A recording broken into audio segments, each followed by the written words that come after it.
ГСП онлайн. Городские новости сейчас. Воскресенье, 15:00. Городской дворец культуры. Финальный этап конкурса «Мисс УГТУ-2015».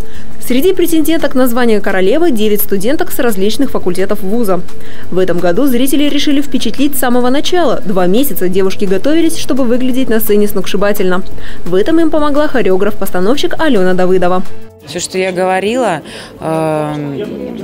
они пытались усвоить, они сдерживали эмоции. То есть процесс такой был очень правильный, я считаю. И с моей стороны, и с их стороны. Очень взаимопонимание и желание сделать совместно красивое шоу.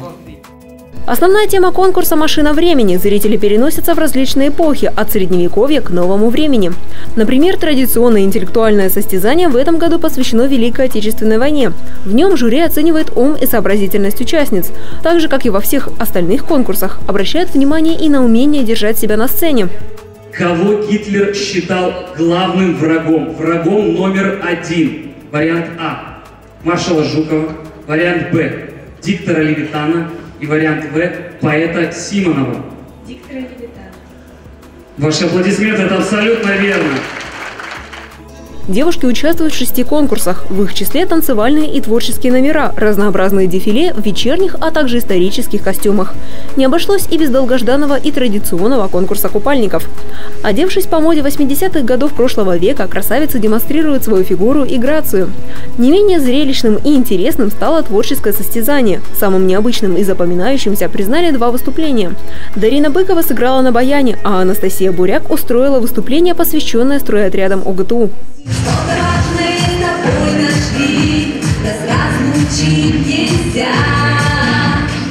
После всех номеров жюри удаляется для вынесения вердикта. Томительную паузу заполняют творческие выступления коллективов города.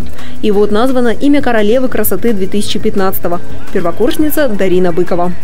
Я победила, потому что я умею играть на баяне. Я мисс университета благодаря только этому, я считаю так. Я очень рада, что меня оценили, потому что уже музыкальную школу я закончила 5 лет назад, и мне нигде не удавалось показать именно то, чему я научилась и что я умею.